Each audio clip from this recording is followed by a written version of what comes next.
Okay, so hello guys, my name is Maulik and today we are going to talk about a glaucoma.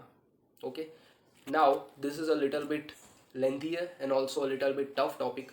So this video is going to be divided into two parts and this is the part 1. Alright, so let's begin.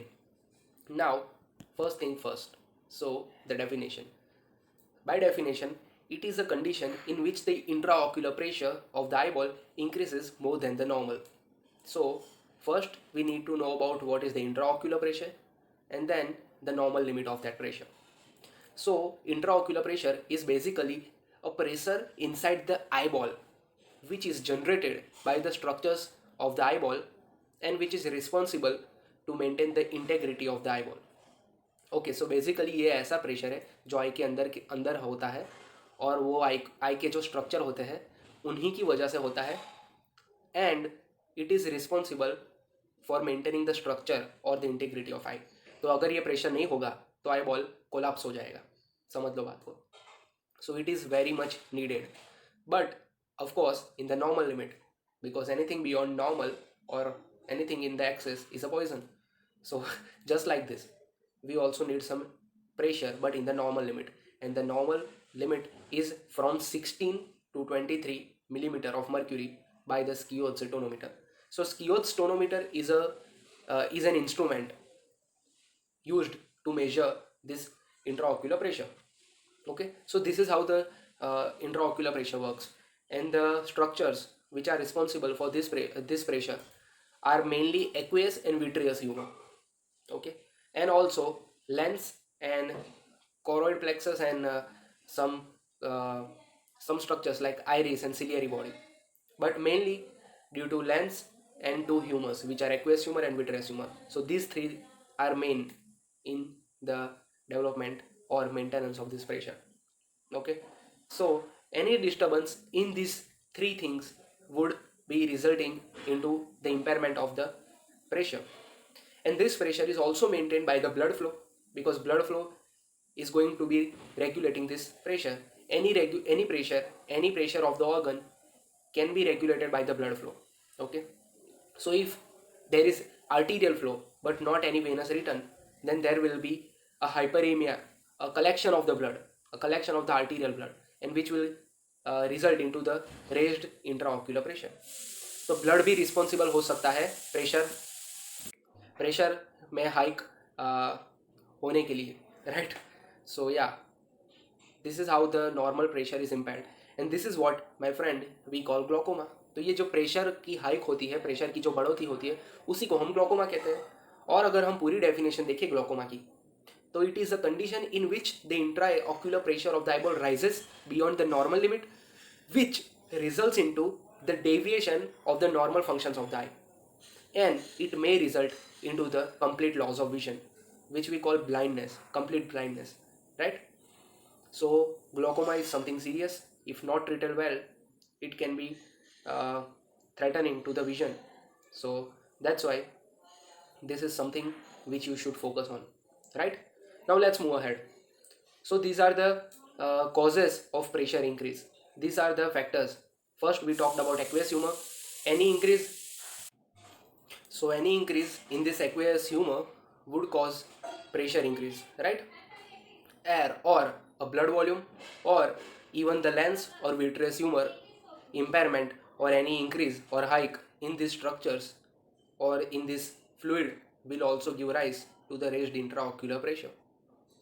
And sometimes any external pressure upon the globe or upon the eyeball can also cause raised intraocular pressure, like for example any tumor. If any tumor is pressuring the globe, the eyeball from the outside, then also there can be a increased intraocular pressure. Okay, all right.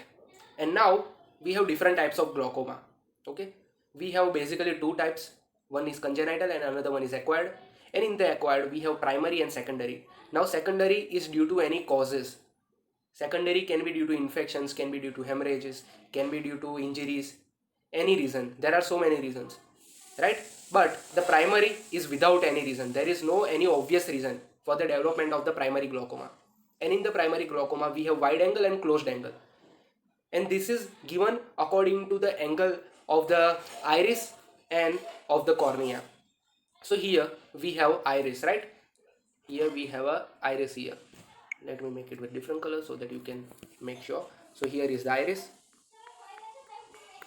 right? And here we have cornea. So this angle, my friend, is called corneo-iris angle, and with this angle we give the name wide angle glaucoma and close angle glaucoma. In the wide angle glaucoma, the angle is not actually a wide, but it's almost like a normal. But in the close angle glaucoma, the angle is like this. Okay, so that's why these are the two types: wide angle and close angle. Okay, all right. Now the first type which we were talking is congenital, and that is also called buphthalmos, right? Or it is also called infantile glaucoma. So it is by birth, it is congenital, right? And here the buphthalmos, buph means bull and thalmus means eye. So it is a bull's eye. Okay, so eye of the infant looks like a bull. So here I have given a comparison for you. You can see the bull eye is more of a round, it is more of a globular, it is more of a outside, and it is more of a oval shape, you know. And the human eye is more of a flattened, it is more of the inward. Bull eye comes outwards. So bull eye is like this and the human eye is like this, you can make out. But in this glaucoma the infant's eye becomes like bull's eye, that's why it is called buphthalmos. Okay, now the etiology. So it's a congenital, boys more affected than girls, unfortunately for us. It's very unfortunate, right? Usually bilateral, and causative mechanism is a persistence of the mesodermal tissue or any failure of mesodermal cleavage and absence of canal of Slam. Now what is the canal of Slam and how this works, how the pathophysiology works, how the glaucoma is formed? Let's look at it. It is basically a aqueous humor fault. It is basically a aqueous humor impairment, drainage impairment, right? So now let's look at it. So here we have our beloved eyeball. Here we have a iris. Here we have a okay. Here we have a ciliary body, and here we have a anterior chamber, and in the anterior chamber we have aqueous humor. Okay. Now the aqueous humor is produced by this ciliary body, and it is drained by a channel. Okay. Now any deformity or any fault in this drainage system would be causing the accumulation of the aqueous humor. मतलब एक बात समझ लो, अगर आप पूरा दिन पानी P P करते हो पर अगर आप यूरिन पास करने नहीं जाओगे तो तकलीफ होगी. It's just like that. यहाँ पे प्रोडक्शन चालू है बट ड्रेनेज में कोई डिफिकल्टी है. Okay, so now let's look at the drainage. In the drainage we have something called trabeculi or trabecular meshwork is another name. So here we have trabeculi.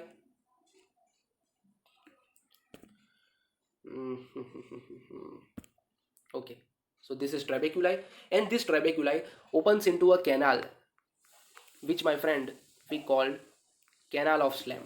Okay, and this canal of Slam opens into veins, and these veins particularly are called aqueous veins. Okay, so this is how the channel works.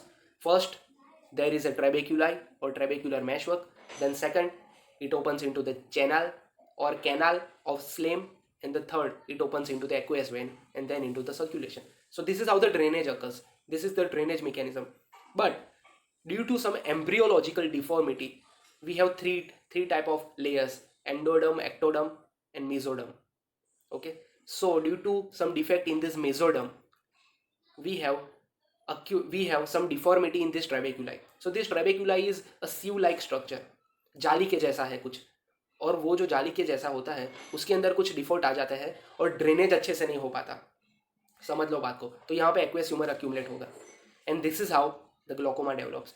Aqueous humour gets accumulated and that causes raised intraocular pressure, because अगर जमा होगा anterior chamber के अंदर aqueous humour तो वो pressure exert करेगा. It's as easy as that. And this is how, my friends, the infantile glaucoma develops. So it is some embryological mesoderm defect in this trabeculi. Okay. right? Now the symptoms. So symptoms are photophobia and defective visions. But in the infant, the signs are more important, right? Clinical signs. Earliest clinical sign is epiphora and blepharospasm. Epiphora means excessive tear production and blepharospasm means spasm of the eyelid. So these two are the earliest clinical signs. And this is due to the irritation of the eyeball. Okay? An eyeball as a whole enlarges and it becomes oval in shape. It becomes like a bullseye. It becomes oval, rounded, globular. Okay? And there is false impression of the proptosis. And aqueous veins are generally absent. So in the drainage mechanism there is a defect, right? And changes in the cornea. Now this is really important because we are going to differentiate it with the megalocornea, which is also a corneal deformity. मेगालोकॉर्निया के अंदर भी oedema हो जाता है cornea का, और यहाँ भी इडीमा हो जाता है, but here the edema is due to the raised intraocular pressure. समझ रहे हो बात को? Attention please. So here there is edema and there is enlargement of the cornea, right? And there is a tears in the Descemet's membrane.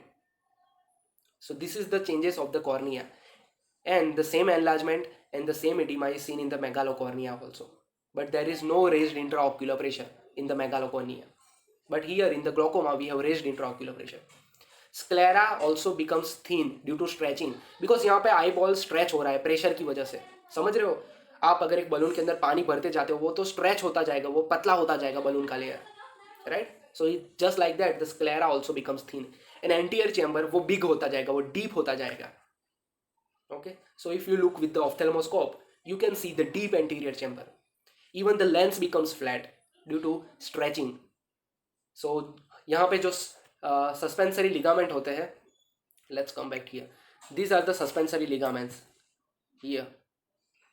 These are the suspensory ligaments, and these ligaments also stretches because यहाँ पे pressure बन रहा है तो ऐसे फूलता जाएगा, stretch होता जाएगा, right?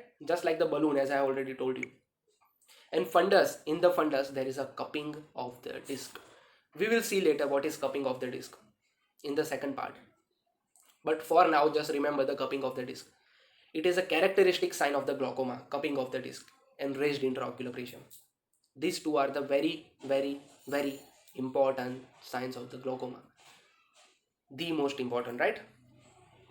And myopic error may be there. Other associated congenital malformation can also be there, like neurofibromatosis and facial angioma. Now the three diagnostic criteria. First is an enlarged eyeball, bull shaped eye. Second is a edema of the cornea, and third is a cupping of the disc, right? And fourth, of course, is intraocular pressure.